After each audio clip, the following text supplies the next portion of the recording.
স্বাগত ডেডলাইন ঢাকায়, আপনাদের সাথে আছি আমি গোলাম কিবরিয়া। উচ্চাভিলাষী আর বাস্তবায়ন অনুপযোগী এমন সমালোচনা নিয়ে প্রায় 2.25 লাখ কোটি টাকার বাজেট ঘোষণা করলেন অর্থমন্ত্রী। মহাজোট সরকারের শেষ বাজেটে বলে একে নির্বাচনমুখী জনতুষ্টি বাজেটও বলা হচ্ছে। তত্ত্ব কথায় যেভাবেই বলা হোক, সাধারণ মানুষের আগ্রহের মূল বিবেচনা বাজেটে কোনো সুখবর কি থাকছে, নাকি বিশাল এই বাজেট বোঝা হয়ে দাঁড়াবে তাদের জন্য। বাজেটের সম্ভাবনা আর শঙ্কার দিকগুলো নিয়ে কথা হবে আজকের ডেডলাইন ঢাকায়। আজ আমাদের সাথে স্টুডিওতে আছেন জাতীয় রাজস্ব বোর্ডের সাবেক চেয়ারম্যান ডক্টর মোহাম্মদ আব্দুল মজিদ, আছেন ইকোনমিক রিসার্চ গ্রুপের পরিচালক ডক্টর সাজ্জাদ জহির এবং পলিসি রিসার্চ ইনস্টিটিউট অব বাংলাদেশের নির্বাহী পরিচালক ডক্টর আহসান এইচ মনসুর। স্বাগত আপনাদের। এছাড়াও চট্টগ্রাম স্টুডিও থেকে আমাদের সাথে যোগ দেবেন বাংলাদেশ অর্থনীতি সমিতির সাবেক সভাপতি অধ্যাপক ডক্টর মইনুল ইসলাম। স্বাগত আপনাকে। শুরুতেই দেখে নিচ্ছি অর্থমন্ত্রীর বাজেট পরবর্তী সংবাদ সম্মেলনে কি বললেন। অর্থমন্ত্রীর বাজেট পরবর্তী সংবাদ সম্মেলন। সাংবাদিকরা জানতে চান বাজেট বাস্তবায়ন, প্রবৃদ্ধি, কালো টাকা সাদা করার সুযোগ বহাল রাখা, ব্যাংক থেকে ঋণ নেওয়া, মূল্যস্ফীতি নিয়ন্ত্রণ সহ নানা প্রশ্নের উত্তর। নির্বাচনের বছরে অনেক সিদ্ধান্ত পরবর্তী সরকারের কাঁধে ফেলে রাখারও সমালোচনা ওঠে। এসব প্রশ্নের জবাবে অর্থমন্ত্রী বলেন, উচ্চাভিলাষী বাজেট হলেও তা বাস্তবায়ন অসম্ভব নয়।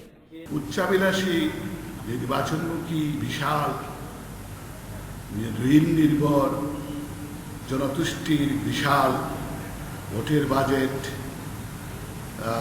ইত্যাদি ইত্যাদি অনেক মন্তব্য হয়েছে। আমি বলেছি এটা উচ্চাভিলাষী বটে।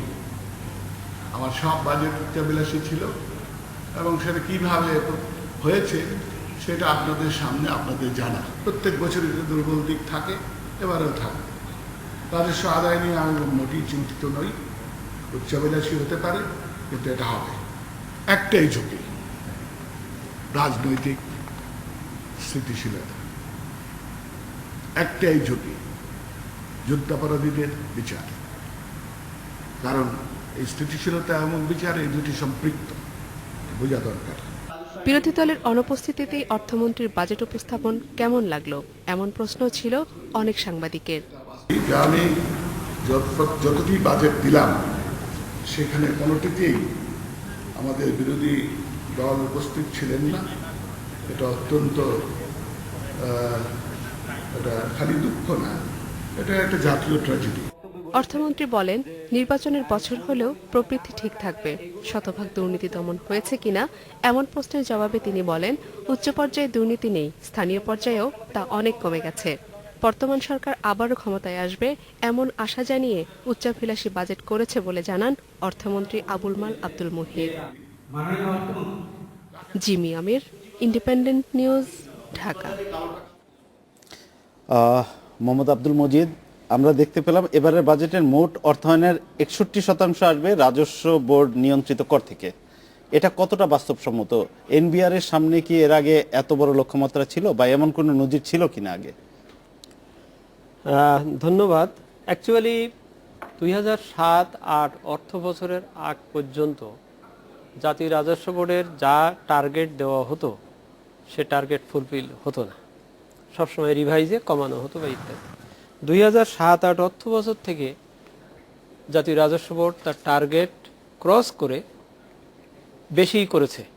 গত 4-5টা অর্থ বছরে মোটামুটি গ্র্যাজুয়ালি ইন অ্যান অ্যাভারেজ প্রায় 18 থেকে 20% গ্রোথে টার্গেট দেওয়া হয়েছে এবং সে টার্গেট অ্যাচিভ করা হয়েছে এবং ক্ষেত্র বিশেষে কিছু কিছু বেশি দেওয়া হয়েছে। শুধুমাত্র এই চলতি অর্থ বছর যেটি এখন চলছে এটাতেই লক্ষ্য করা যাচ্ছে এখন পর্যন্ত 10 বা 11 মাসের হিসাবে যেটা দেখা যাচ্ছে যে টার্গেটের কাছে যেতে প্রায় 3 বা 4 হাজার কোটি টাকার, প্রায় 5,000 কোটি টাকা, 5,000 হতে পারে, শেষের দিকে একটু বাড়িয়ে আমরা ধরে নিচ্ছি 3 থেকে 4 হাজার শর্ট পড়তে পারে, অর্থাৎ টার্গেট অ্যাচিভ হবে না। এই ব্যাকগ্রাউন্ডে এবারে যে টার্গেটটি দেওয়া হয়েছে 2013-14 জন্যে, সেখানে দেখা যাচ্ছে যে এই রেটটা একটু বেশি। যেমন আমাদের ন্যাশনাল বাজেটের গ্রোথ হচ্ছে 17% এস্টিমেশনের যেটা, আর এটা প্রায় 24% এনবিআর এর ক্ষেত্রে। এনবিআর সাধারণত 53%, পরের বছর 54%, তারপরের বছর 56%, 56-57 হতে যেই এবার হঠাৎ করে আপনি বললেন যেমনটি 61%, 61% গিয়েছে। অর্থাৎ গ্রোথটা খুব বেশি বা বেশি মনে করা হচ্ছে। এখানে দুটো বিষয় বিশেষভাবে জড়িত। একটা হচ্ছে যে এটি একটি নর্মাল বছর না। Had it bin A normal ইয়ার, মানে একটা সরকারের মধ্যবর্তী সময়, আগেও আছেন, পরেও ছিলেন, থাকবেন ইত্যাদি, এবং কোনো রাজনৈতিক সংঘাত বা কোনো কিছু সমস্যা নাই, এইরকম ধরনের একটা নর্মাল ইয়ারে হয়তো 57-58%, 59% গ্রোথকে একটা টার্গেট ধরে যাওয়া যেত। কিন্তু এটা যেহেতু একটি প্রান্তিক বছর, আমরা জানি যে আগামী অর্থ বছর 3টি সরকারের দ্বারা চালিত হবে, এবং ব্যাকআপে আমাদের গত 6 মাসের অভিজ্ঞতা যেটা হচ্ছে যে রাজনৈতিক সহিংসতা বা অন্য ধরনের পরিস্থিতি, যেটা সরাসরি রেভিনিউ আর্নিং এর উপরে যে একটা প্রভাব ফেলেছে। তাহলে আপনি বলছেন যে এইসব দিক বিবেচনায় রেখে এবার এই টার্গেটটা দেয়া রেখেই হয়েছে। এটা বরং আরো ওই 58-59 বা 57-58 এই পার্সেন্টের ভিতরে থাকলে হয়তো বা ইয়ে থাকতো, কিন্তু এখানে বেশি হওয়ার ব্যাপারটা হচ্ছে অন্য জায়গায়। সেটা হচ্ছে যে আমাদের দেশের সংস্কৃতিতে সবসময় বাজেট হচ্ছে ব্যয়ের বাজেট। বাজেট বলতে কিন্তু ব্যয়, আপনি দেখবেন হেডিং যেটা দেওয়া হচ্ছে যে বাজেট এত, তার মানে আমার ব্যয়ের বাজেটটা কত, সেটাই। তো ব্যয়টা আগে ঠিক করা হয় আমাদের, আমি কত ব্যয় করব। তো স্বাভাবিকভাবেই সরকারের একটি শেষ বছর, তাদের এবং নির্বাচনের ম্যানিফেস্টোতে ধরেন যেসব ঘোষণা দেওয়া ছিল সেগুলো হয়তো অনেকগুলো করা হয়নি, সেগুলো করবেন, বা এই ধরনের একটা এর থেকেই সাধারণত নির্বাচনের বছরে একটু নির্বাচনী বাজেট হয়েই থাকে, একটু বেশি হয়, এবং সেই কারণে এবার বাজেটটা একটু বড় হয়েছে বিশেষভাবে। এখন ওই বাজেট বড় হচ্ছে, অর্থাৎ ব্যয়ের বাজেট বড় হচ্ছে, কিন্তু সমস্যা হচ্ছে যে ঘাটতিটা আবার কিন্তু 5-এর মধ্যে রাখার একটা চাপ, বা বাইরের নির্দেশনা, বা আইএমএফ এর একটা নির্দেশনা, বা নিজেদেরও একটা প্রতিশ্রুতি যে আমি ঘাটতিটা জিডিপির 5-এর ওদারে যেতে দেব না, এই বিষয়টা নিয়ে আমরা পরে নিচে আসবো। রাখবো, আমি একটু নিচে রাখতে হবে। তো যেহেতু 5-এর নিচে রাখতে হবে, সেহেতু ঘাটতিটাকে কিন্তু একটা ফিক্স ধরে, অর্থাৎ 55,000 সামথিং ধরাতেই আলটিমেটলি যে কিন্তু ওইটা মিলানোর জন্যই কিন্তু রেভিনিউ বাজেটটা আপনার বেশি বলতে হচ্ছে, এবং এইটা এত বড় একটা টার্গেট, এই কারণে এটা কিন্তু হিসাবের কারণে হচ্ছে। জি, ডক্টর সাজ্জাদ জহির, আমরা দেখতে পাচ্ছি এবারের বাজেটে 72,000 কোটি টাকার উন্নয়ন বাজেট রাখা হয়েছে এবার, কিন্তু আমরা আমাদের অতীত অভিজ্ঞতা থেকে দেখেছি যে প্রকল্প অনুমোদনের যে দীর্ঘসূত্রিতা এবং টাকা ছাড়ের ক্ষেত্রে সমন্বয়হীনতা সহ নানা সমস্যার কারণে উন্নয়ন বাজেট বাস্তবায়নটা একটা বড় চ্যালেঞ্জ হয়ে দাঁড়ায় আমাদের জন্য। তো এবার যে আমরা একটা এত বড় 72,000 কোটি টাকার উন্নয়ন বাজেট রাখা হলো, সেটা কতটা বাস্তবসম্মত মনে করছেন? উন্নয়ন বাজেটের যে অঙ্কের হিসেবে দেখতে গেলে কতগুলো মানে বিভিন্ন সোর্স থেকে কি প্রকল্পে ব্যয় করবে সেগুলো একটা বড় বিষয়। তার একটা দিক আমার জানা মতে 50টা মনে হয় নতুন প্রকল্পের কথা বলেছে, তাই না? 50টা নতুন প্রকল্পের ডিটেলস গুলা আমার দেখবার সুযোগ হয়নি, কিন্তু 50টা নতুন প্রকল্পের ভিতরে আর বাকিগুলো হচ্ছে কন্টিনিউশন, প্রায় 900 সামথিং যেটা কন্টিনিউশন। এই বাজেটের ভিতরে যদি বলি যে এটা কতটুকু বাস্তবায়ন হবে, পদ্মা সেতুটা আছে হচ্ছে 6,000, ওইটার ভিতরে আছে, এবং এর বাইরে কিন্তু বড় আকারের যে সকল প্রজেক্টগুলোর কথা আছে, রাস্তার ব্যাপারটাতে যেটা ঢাকা চিটাগং রোডের, এই প্রত্যেকটা জায়গাতে কিন্তু এখনো পর্যন্ত আমরা দেখছি যে হবে করে অনেকদিন ধরেই ঝুলছে। তার কার্যকরীভাবে পাওয়াটার ক্ষেত্রে ঢাকা শহরের কিছু জিনিস একটু যদি বলে রাখি, দেখা যায় যে যেটা উল্লেখ করলাম, টাকা ছাড়ের সমন্বয়হীনতা, কিছু ছাড় হয় তারপর আবার বন্ধ থাকে, যার জন্য আবার প্রকল্পটা ঝুলে যায়, এরকম অনেকগুলো বিষয় অনেকগুলোতেই ঝুলে আছে কিন্তু, এবং সেটা কতটুকু কার্যকরী করা হবে এই সময়টাতে কিন্তু এটা একটা বড় প্রশ্ন সাপেক্ষ ব্যাপার। কিছু জায়গাগুলোতে যেগুলো কিন্তু আপনার এই বাজেটের ভিতরে, আমি যদি বলি ফুড সিকিউরিটির যে বিষয়টা আসছে, সেখানে মনে হয় 5,000 কোটি টাকার একটা বড় অঙ্কের, সেটা আমার জানা মতে আবার ওয়ার্ল্ড ব্যাংকের যে টাকাটা বিশ্ব ব্যাংকের জন্য বরাদ্দকৃত ছিল, তার একটা অংশ এখন ডাইভার্টেড হয়ে আসছে, বেশ বড় অংশই, যেটা ডাইভার্টেড হয়ে আসছে এই প্রকল্পের, মানে সদ্য ডাইভার্টেড হয়েছে। একটা আসছে 5,000 কোটি টাকার পরিমাণ হচ্ছে ফুড সিকিউরিটির জন্য, খাদ্য নিরাপত্তার নামে, এবং এই ধরনের কিছু প্রকল্পের ক্ষেত্রে কিন্তু টাকাটা আসবে এবং তার বাস্তবায়নের দিকে যাবে বলে আমার ধারণা। কারণ হচ্ছে যে এই পিরিয়ডটাতে কিন্তু যেগুলো সামাজিক নিরাপত্তা এবং খাদ্য নিরাপত্তা এর উপরে সরকার নিজস্ব তাগিদে কিন্তু গুরুত্ব দিবে। তবে টাকা প্রাপ্তির সাথে যদি ব্যয়ের সম্পর্ক থাকে তখন একটা প্রশ্ন থাকবে, আমার ধারণা হচ্ছে যে প্রথম মাসগুলোতে কিন্তু তুলনামূলকভাবে বেশি প্রাপ্তি হবে। সেপ্টেম্বর অক্টোবরের যেহেতু কালেকশন পিরিয়ডটা, এনবিআর এর চেয়ারম্যান বলতে পারবে, প্রাক্তন এনবিআর চেয়ারম্যান, যে ওই পিরিয়ড যে কালেকশনসগুলো যদি বড় আকারে আনতে পারে তখন এই সরকার মনে করতে পারে যে তার পিরিয়ডে একটা বড় অংশ তুলে নিয়ে খরচ করতে পারছে।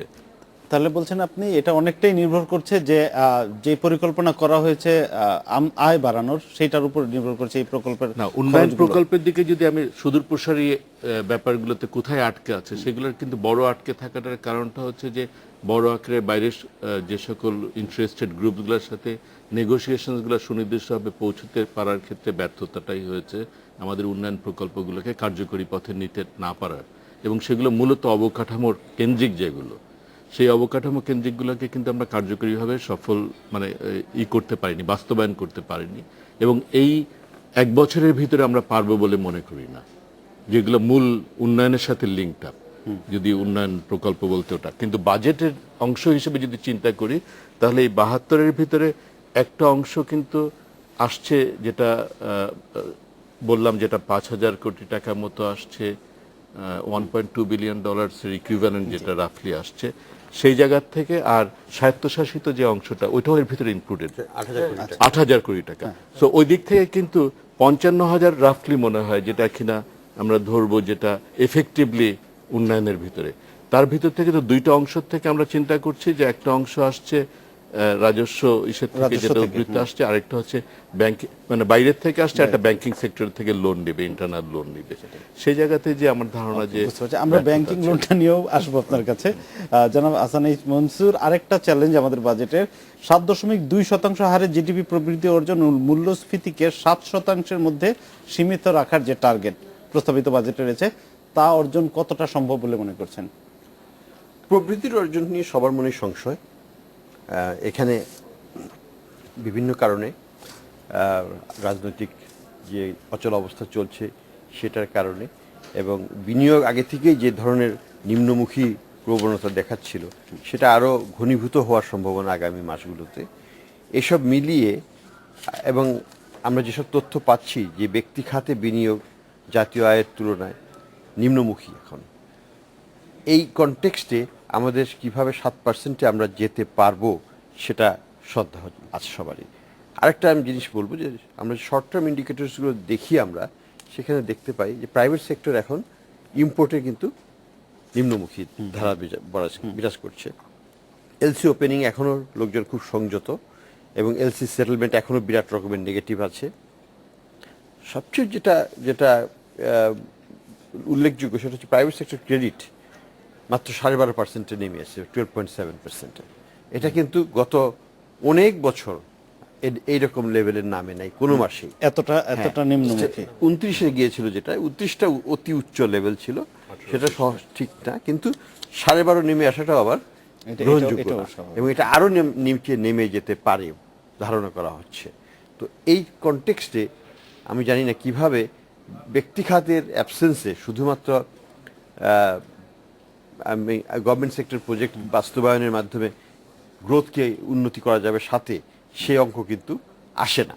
আর আপনি যেটা বলেছেন মূল্য সংযোগ, দ্রব্য ইনফ্লেশনের কথা, ইনফ্লেশনটা আমি মনে করি যদি সরকার মোটামুটিভাবে ফিসক্যাল ডেফিসিটকে 5 বা তার নিচে রাখতে পারে, যেভাবেই হোক, সেটা রেভিনিউ না পেলেই এক্সপেন্ডিচার কেটে বা যেভাবেই হোক যদি রাখতে পারে, এবং মনিটারি পলিসির যে স্ট্যান্সটা মোটামুটি আছে সেটা হচ্ছে যে এক ধরনের টার্গেট সেট করা আছে যে ক্রেডিট লেভেল 18%-এর মতো থাকবে। এই লেভেলের টার্গেটের সাথে কনসিস্টেন্সি রাখে তাহলে ইনফ্লেশনটা কমে আসতে পারে, সাথে সেটা অসম্ভব কিছু না। ওকে, ধন্যবাদ আপনাকে। আমরা একটু যাচ্ছি আমাদের চট্টগ্রামে। ডক্টর মইনুল ইসলাম, আমরা শুরুতে যে প্রসঙ্গে কথা বলছিলাম, এনবিআর এর সাবেক চেয়ারম্যানের সঙ্গে আপনি শুনেছেন এবারের বাজেটের মোট অর্থায়নের 61% আসবে এনবিআর নিয়ন্ত্রিত খাত থেকে। রাজস্ব আদায় কমে গেলে সরকারের ব্যাংক নির্ভরতা বাড়বে, যেটা আমরা অতীতেও দেখেছি, এবং এতে তারল্য সংকটও বাড়বে। বিনিয়োগের পথও একই সঙ্গে সংকুচিত হবে, সেই আশঙ্কাও থাকছে। এই বিষয়টি আপনি কিভাবে দেখছেন? আমরা আপনার উত্তর নেব। আমরা একটা বিরতি থেকে ফিরে আসার পর আপনার সঙ্গে আমরা এই বিষয়টি নিয়ে আলোচনা করব। নিচ্ছে একটা বিরতি, সঙ্গেই থাকুন। বিরতির পর ফিরে এলাম ডেডলাইন ঢাকায়। কথা হচ্ছিল চিটাগাংয়ে ডক্টর মইনুল ইসলামের সাথে। আপনাকে যে প্রশ্নটা করেছিলাম সেটা আরেকবার একটু বলছি। সরকারের ব্যাংক নির্ভরতা বাড়লে তারল্য সংকট বাড়বে এবং বেসরকারি বিনিয়োগের পথ সংকুচিত হবে বলে অনেকে আশঙ্কা করছেন। বিষয়টি আপনি কিভাবে দেখছেন?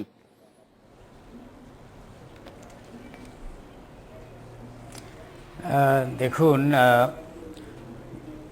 2,22,491 কোটি টাকার বাজেট, সেটা কিন্তু জিডিপির শতাংশ হিসাবে এখনও মাত্র 18.7% যেটা প্রাক্কলন করা হচ্ছে। এটা দক্ষিণ এশিয়ার মধ্যে কিন্তু one of the lowest proportion. অতএব এটা খুব উচ্চাবিলাসী বাজেট বা খুব বড় বাজেট, এই কথাগুলো আমি পুরোপুরি একমত নই। এটা নির্বাচনী বছর, অতএব এখানে কিছু নির্বাচনী বছরের যে কিছু বৈশিষ্ট্য থাকে সেগুলো এখানেও আছে, কিন্তু এটা একেবারে বাস্তবায়নযোগ্য নয়, এটা আমি মনে করি না। এবং আমি অর্থমন্ত্রী মহোদয়কে আমি সাধুবাদ জানাবো যে এই জিডিপির শতাংশ হিসাবে সরকারি ব্যয়কে তিনি আস্তে আস্তে বাড়াচ্ছেন এবং এবার উনি 18.7% নিয়ে যাওয়ার চেষ্টা করছেন। রাজস্ব জিডিপি অনুপাতও এটা দক্ষিণ এশিয়ার মধ্যে বাংলাদেশে সবচেয়ে কম, এবং সেটাকেও তিনি এবার 14.1% নিয়ে যাবেন, সেটা প্রাক্কলন করছেন। অতএব সেদিক থেকে আমি বলবো যে এই বাজেট নির্বাচনী বাজেট হিসাবে এটা উচ্চাবিলাসী মনে হলেও এটা বাস্তবায়নযোগ্য নয়, এই কথাটা ঠিক নয়। এখানে যে কথাটা বারবার আসছে সেটা হলো যে আমাদের 1,67,000 কোটি টাকার যে রাজস্ব আয়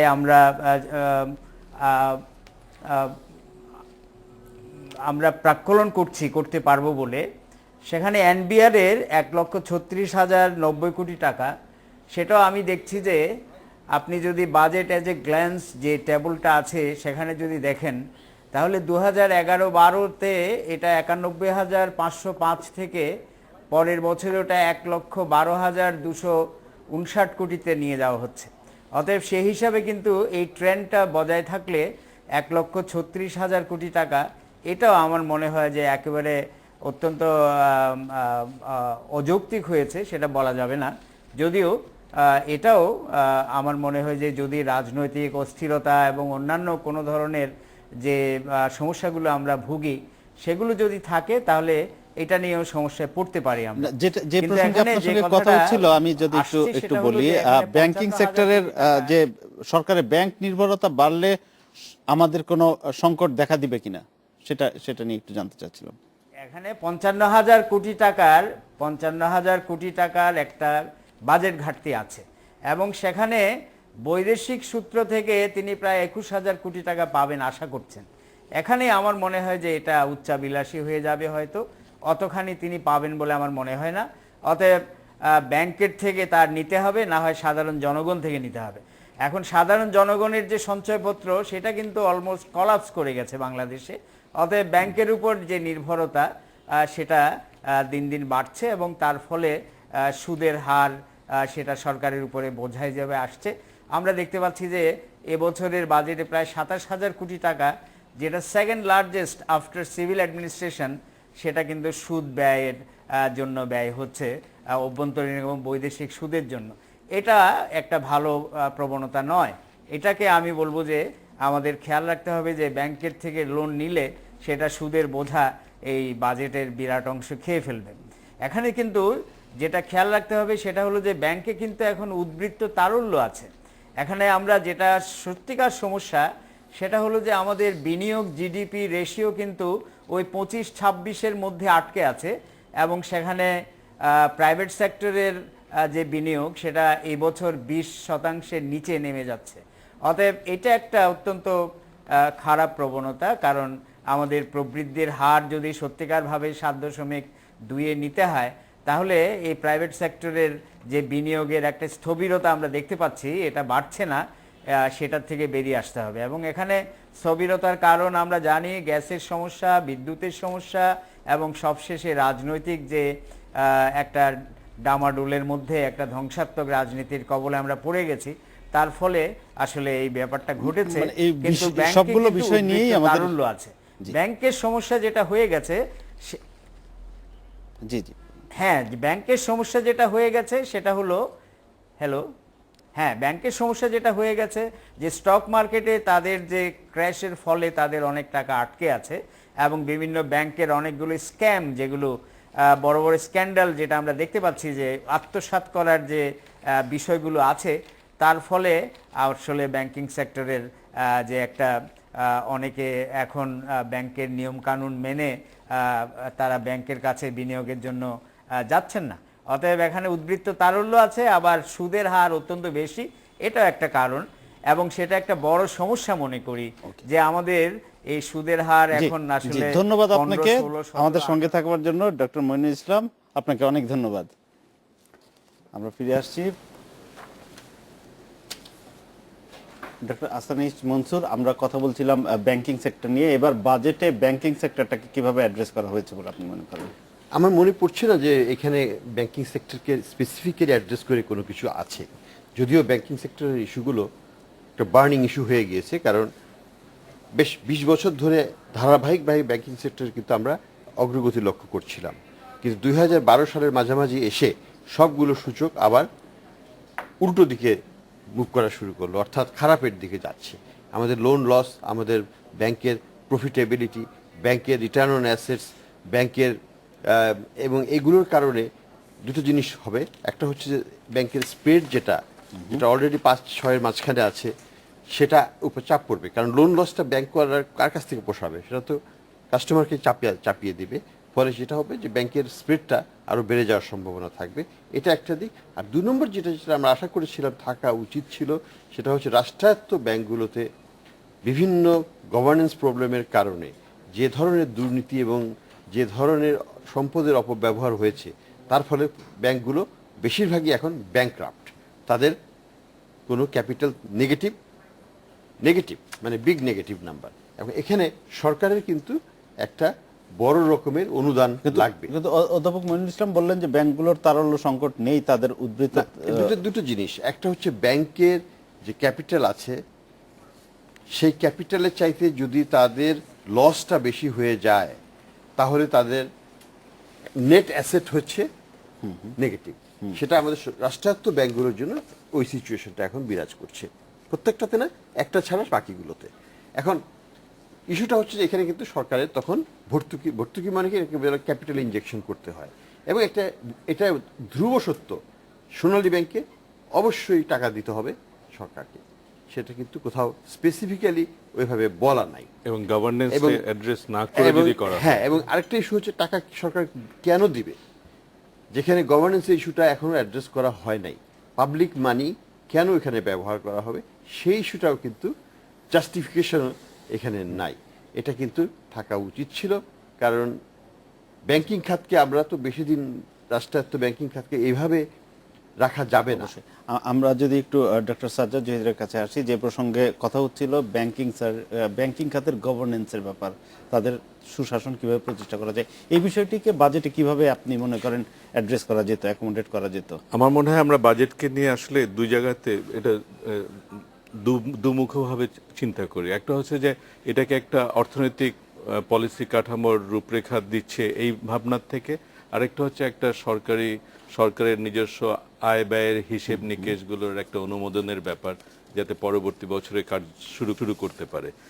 এই জায়গাটাতে যেটা আহসান হাবিব ভাই বলছিলেন যে আসলে গভর্নেন্স ইস্যুটা অ্যাড্রেস না করে, কিন্তু গভর্নেন্স ইস্যুর ডিটেলস আলাপ আলোচনা কিন্তু আবার বাজেটে মনে হয় কাম্য, মানে একটা বাজেট ডকুমেন্টের আমি বলছিলাম যে বাজেটে এটা কিন্তু যেটা থাকা উচিত ছিল, there has been serious lapses, serious losses and the government has to address সেই that. recognition-টা এবং- প্রথমত। এবং সেই বিষয়ে ভবিষ্যতে সরকার কি করতে যাচ্ছে সেই দিক নির্দেশনা থাকা উচিত ছিল। এটা হচ্ছে বাজেটে সেই দিক নির্দেশনা কি থাকতে পারতো? অবশ্যই থাকতে পারে। থাকতে এখানে পারতো। যদি at least উল্লেখ এখানে করাটা যদি নারীর বিষয়ে, শিশুর বিষয়ে এবং দারিদ্র্যের নানান বিষয়ে বিষয়। থাকতে পারে, Corruption-এর ব্যাংকিং খাতের বিষয়ও মতো আছে। একটা বড় খাতের দিক নির্দেশনা থাকবে না কেন? ফাইন্যান্স সেক্টর সম্বন্ধে খুব বেশি- ফাইন্যান্স সেক্টর সম্পর্কে ব্রডলি দুইটা জায়গা আমার কাছে মনে হচ্ছে, তিনটা জায়গা অ্যাকচুয়ালি। একটা তো ব্যাংকিং এর কথা বলা হচ্ছে, শেয়ার মার্কেটের একটা দ্বিতীয় বিষয়। ওটা ঠিকই আছে, শেয়ার মার্কেটটা শেয়ার- মোটামুটি ওয়েল কিন্তু কভার। incentive-এর কথা কিন্তু আছে। শেয়ার মার্কেটের একটা বিষয় কিন্তু বহু বছর ধরে যেটা চলে আসছে, যে মিনিমাম রিকোয়ারমেন্টটা গভর্নেন্সের জন্য দরকার ছিল যে 3 নাম্বারটা করা, মানে যে কোনো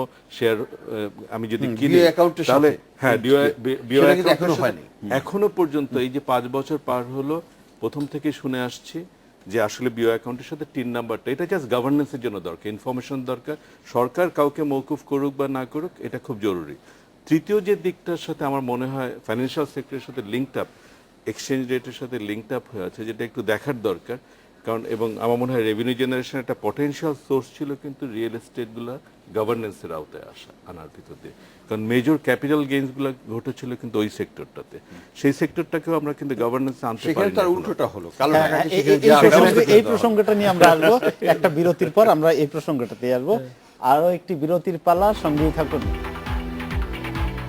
বিরতির পর ফিরে এলাম ডেডলাইন ঢাকায়। জনাব মজিদ, শুরুতে আপনি যে প্রসঙ্গটি বলছিলেন, 2007-08 অর্থ বছর পর্যন্ত যেই আমাদের প্রবণতা ছিল, বেশি অর্জন করেছে আমাদের NBR 2007 থেকে থেকে তারা একটা প্রবণতা দেখা গিয়েছে, তারা লক্ষ্যমাত্রার চেয়ে বেশি অর্জন করেছে তাদের NBR যে লক্ষ্যমাত্রা ছিল। কিন্তু আপনি উল্লেখ করলেন যে গত চলতি অর্থ বছরে, মানে গত যেটা মাত্র আমরা পার হলাম, 10 মাসে দেখা যাচ্ছে কিছুটা ঘাটতি ছিল। তারপরেও আমরা এবার 61% আশা করা হচ্ছে এনবিআর এর নিয়ন্ত্রিত কর থেকে আমাদের বাজেটে আসবে। এটা কতটা যৌক্তিক? আর এবারের বাজেটটাকে আপনি কি নির্বাচনমুখী বাজেট বলে মনে করছেন কিনা? রেভিনিউ আর্নিং বাজেট অর্থায়নের ক্ষেত্রে একটা বিশেষ অবদান রাখে। এর সাথে রাজনীতি বা অন্য বিষয় নির্বাচনমুখীর কথা এখানে নয়, দেখতে হবে যে বাস্তবতার ভিত্তিটা। এবছরও আমাদের যে রেভিনিউ টার্গেট যেটা দেওয়া ছিল চলতি অর্থ বছরে, সেটিও অর্জিত হতে পারে বা হতে পারত। আমরা বেশ কিছু বাস্তব কারণ জানি। আমাদের অর্থনীতিতে বেশ কয়েকটা বড় ধরনের কেলেঙ্কারি এবং বিশেষ করে আমাদের ব্যাংকিং সেক্টরে যে একটা আস্থাহীনতার যে পরিবেশ সৃষ্টি, হলমার্কের বিষয়টি বলছেন। তারুল্যে হ্যাঁ সংকট সৃষ্টি, প্লাস প্রাইভেট সেক্টরে যে বিনিয়োগ কমে যাওয়া এবং রাজনৈতিক অস্থিরতায়, এগুলো সব মিলেই এর একটা প্রভাব রেভিনিউ আর্নিং এর উপর পড়েছে বলেই এখন মনে হচ্ছে যে টার্গেট ফুলফিল হচ্ছে না, বরং কিছু শর্টফল হচ্ছে। এটা হচ্ছে ব্যাকআপ। এই ব্যাকআপে আমাদের তো প্রতি বছর একটা গ্রোথ আসতে হবে, যেমনটি মইনুল ইসলাম সাহেব বললেন, কেননা আমাদের ট্যাক্স জিডিপি রেশিও এখনো সর্বনিম্ন পর্যায়ে comparative to our neighbours and etcetera.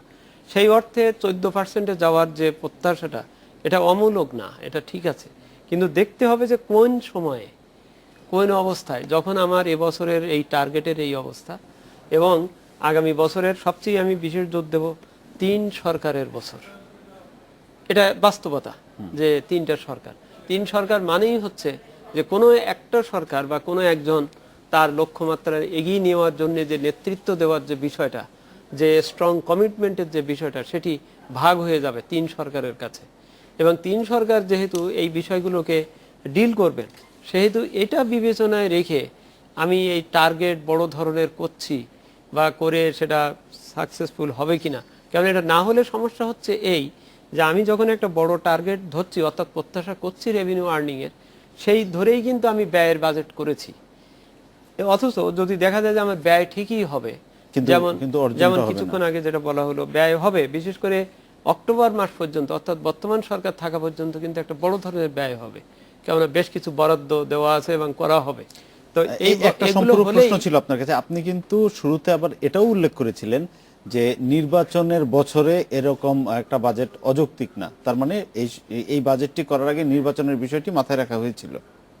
না না, রেভিনিউ আর্নিং এর সাথে রেভিনিউ আর্নিং এর বিষয় না, আমরা যেটা বলছিলাম যে বাজেটের যে প্রবণতা, এবারে বাজেটের যে খাতগুলোকে ধরা হয়েছে সেই প্রসঙ্গে। না না, সেটা তো বটেই। সবসময় নির্বাচনী বাজেটে সবসময় অতীতেও সবসময় একটা প্রান্তিক বছরে একটা সরকার নির্বাচনী বাজেটের কি বেশ কয়েকটা বৈশিষ্ট্য থাকে, সে বৈশিষ্ট্য এখানেও বিদ্যমান, এটা ঠিক আছে।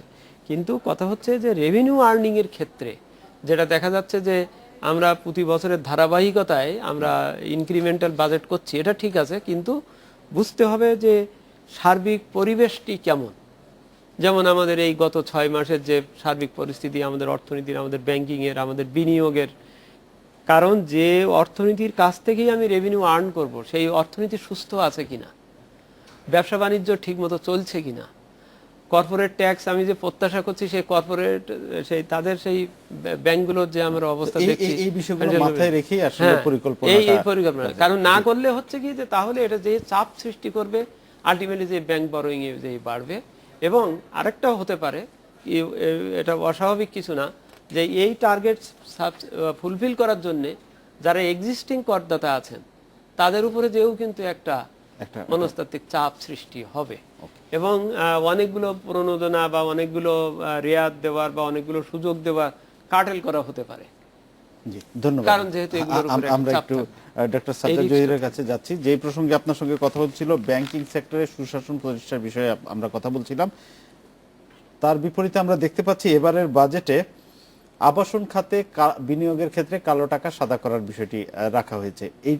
এই বিষয়টি কি আপনি কিভাবে দেখছেন? এটি কি আমাদের কোনো রেভিনিউ আর্নিং এ কোনো ইতিবাচক প্রভাব পড়বে বলে মনে করেন আপনি? ধন্যবাদ। কালো টাকা সাদা টাকার ব্যাপারটাতে যাওয়ার আগে সংক্ষেপে বলবো যে আবাসন খাতের বিষয়টা যখনই আসে, এটা কিন্তু নাগরিকের সেবার একটা সাথে সংশ্লিষ্ট।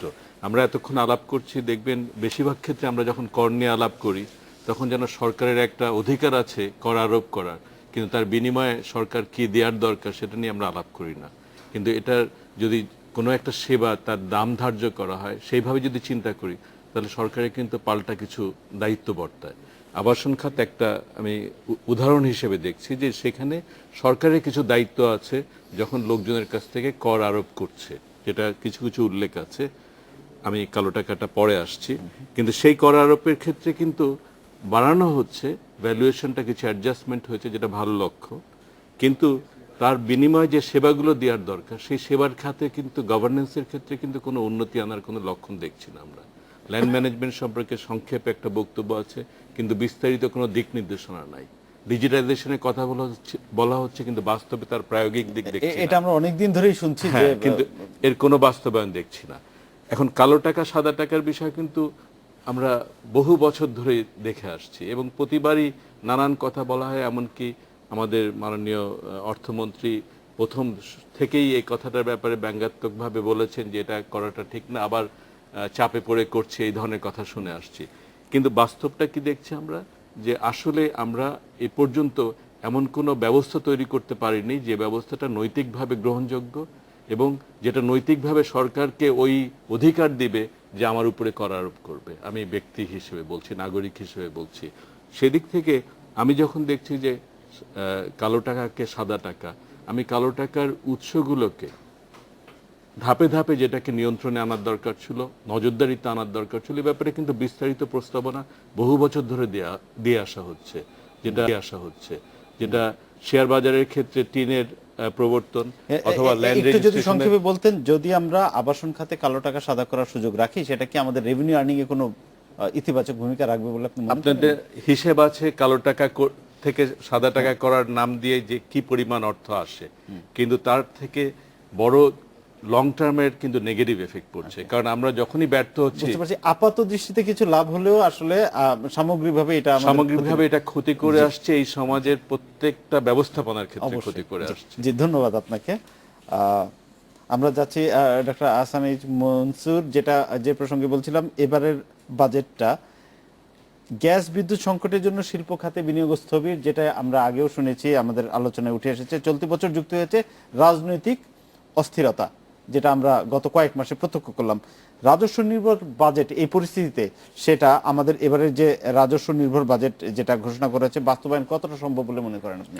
রাজস্ব ডিপেন্ড করে অর্থনীতির প্রবৃদ্ধির উপর, এটা নিয়ে কোনো সন্দেহ নাই। সামগ্রিক অর্থনীতি ভালো থাকলে রাজস্ব অবশ্যই ভালো হবে।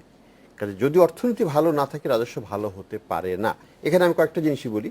আমদানি ক্ষেত্রে আমরা আমদানি নির্ভর অনেক ক্ষেত্রেই, এবং সেখান থেকে একটা ভালো পরিমাণ রাজস্ব আসে। সেখানে ইম্পোর্ট ভ্যাট আসে, সেখান থেকে কাস্টমস ডিউটি আসে, এই দুটো মিলিয়ে কিন্তু এখন একটা বড় অঙ্কের টাকা আমদানি সূত্রে পাই আমরা। আমদানি যদি নেগেটিভ হয়ে যায় আমরা কিভাবে সেই টাকাটাকে পজিটিভ করবো আমি জানি না, আমার হিসাবে মিলবে না। 2 নম্বর কথা আমি বলি, ব্যাংকের প্রফিটেবিলিটি এবছর গত বছরের চাইতে প্রায় অর্ধেক। আমরা যদি সবগুলোকে ব্যাংক করে অ্যাড করি এবং তার যে সমষ্টি প্রফিট দেখি গত বছরের সাথে তুলনা করি প্রায় অর্ধেকের কাছাকাছি। তাহলে কিভাবে আমি তাদের কাছ থেকে, এবং ব্যাংকিং খাত হচ্ছে বৃহত্তর খাত আমাদের কর্পোরেট ট্যাক্সে, আমি কিভাবে পাবো? আমরা ভুল দিকে যাচ্ছি। একদিকে আমি বলবো একটা খাত যেটা খুব বৃদ্ধমান বিকাশমান, সেটা হচ্ছে আমাদের টেলিকম খাত, সেখানে আমরা কর বাড়িয়ে দিলাম। কর্পোরেট খাতে আমাদের অর্থমন্ত্রী মহোদয় বলেছেন বারে বারে, উনার ইচ্ছা হলো কর্পোরেট খাতের ট্যাক্সকে কমিয়ে আনা। ঠিক আছে, কমাতে না পারি অ্যাটলিস্ট যেখানে আছে সেখানে রাখি, আমরা সেখানে বাড়িয়ে দিলাম। এটা কিন্তু খুব খারাপ জিনিস হবে, কারণ এটার ফলে বিনিয়োগ ক্ষতিগ্রস্ত হবে ওই সেক্টরে, এবং আমরা যে রকমের সেবা পাচ্ছি বা আরো পেতে চাচ্ছি, 3G আমরা চাচ্ছি, এই ক্ষেত্রে প্রচণ্ডভাবে নেগেটিভলি ইম্প্যাক্ট করবে। অলরেডি জাপানিজ কোম্পানি 3G থেকে কেন তারা বাংলাদেশ থেকে উইথড্র করে চলে গেছে, যেখানে লাভ হচ্ছে না আমাদের। একটা মাত্র টেলিকম কোম্পানি প্রফিট করে বাংলাদেশে, এবং সেটাকে আমরা এইভাবে ট্রিট করলাম, তাহলে পরে কি সিগন্যাল দিচ্ছি আমরা? তো আমি মোটামুটিভাবে আমি বলবো যে সামগ্রিকভাবে আমাদের রেভিনিউতে বড় রকমের একটা সংকট আসবে, এবং সেটা নিয়ে এনবিআরও চিন্তিত। এনবিআরের চেয়ারম্যান মহোদয় উনি নিজে ব্যক্তিগতভাবে প্রেসকে বলেছেন যে উনি কিন্তু এই টার্গেটকে এন্ডোর্স করছেন না। এটা কিন্তু পরিষ্কার, recorded for the first time. তো আর আমি বলবো যে এই সব ট্যাক্স পলিসিগুলোর মধ্যে এক ধরনের সমন্বয়হীনতার অভাব এখনো প্রচণ্ডভাবে রয়ে গেছে, যেটা কিছুটা হলে যদি কমতো আমরা একটু ভালো বোধ করতাম। জি, ধন্যবাদ আপনাকে। তাহলে আমরা যেটা বুঝতে পারলাম, এই রাজস্ব নির্ভর বাজেট একটা বড় চ্যালেঞ্জ, এই বাজেট বাস্তবায়ন এবার সামগ্রিকভাবে একটা বড় চ্যালেঞ্জ হয়ে দেখা দেবে। এত বড় রাজস্ব তো আমরা না পেলে পরে কি হবে, অবশ্যই সেই প্রশ্নটা আনআনসার্ড এখন। অবশ্যই। জি, ধন্যবাদ আপনাদের। আমরা অনুষ্ঠানের শেষ পর্যায়ে চলে এসেছি। এই ছিল আজকের ডেডলাইন ঢাকায়। দেখা হবে আগামী শুক্রবার নতুন কোনো বিষয় নিয়ে, নতুন অতিথিদের সাথে। ভালো থাকুন, সুস্থ থাকুন।